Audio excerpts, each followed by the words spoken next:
Hi, welcome to An American Accent. This video is a follow-up on a different video that I did previously called Using the Color Vowel Chart on Your Own, and I have linked it in the description. This one is further practice on the same topic. So when you're faced with a longer, complicated word in English, there are a couple of things you need to know. You do need to know which syllable is stressed. And inside of that syllable, the real core of the syllable is the vowel. That's the one we hold longer. It's going to be higher, longer, and louder. And if it's a really long word, like 4 or 5 syllables, it's going to have a secondary stress, but don't worry about that. If you just know the primary stress, the rest will take care of itself. Now, that vowel that you stress, it's important to know how it is pronounced. For the rest of the vowels, you can be more relaxed about. Just worry about that stressed one. So if you have watched my videos, you are aware of something called the Color Vowel Chart.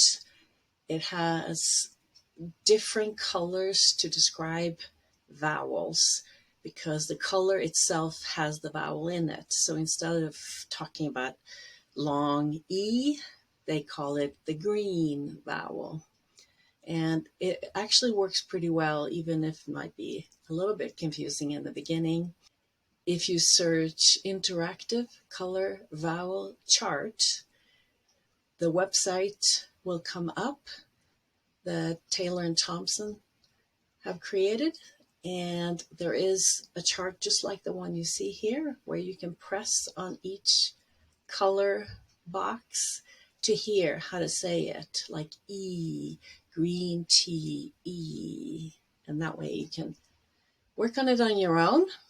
If you use the dictionary that I recommend, Dictionarycom, this is how the different colors of the vowels are described.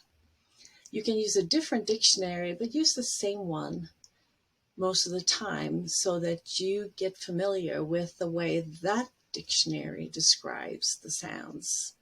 I like Dictionarycom because it shows all aspects of the words, not just the meaning, but it will show you how to say it. It will be a visual aid for the pronunciation and also a listening one. And I like the way they do a phonetic respelling. If you like the IPA, you can hit the button right next to the word that says IPA or show IPA. So if you already know the IPA, you can just look up the words and see which phonetic symbol is for each vowel. The word I looked up was vocabulary. And you can see at the bottom here that vocabulary, the stress is on cab, and the a is the one that's longer. And the whole syllable is higher and louder as well. That's how we do syllable stress.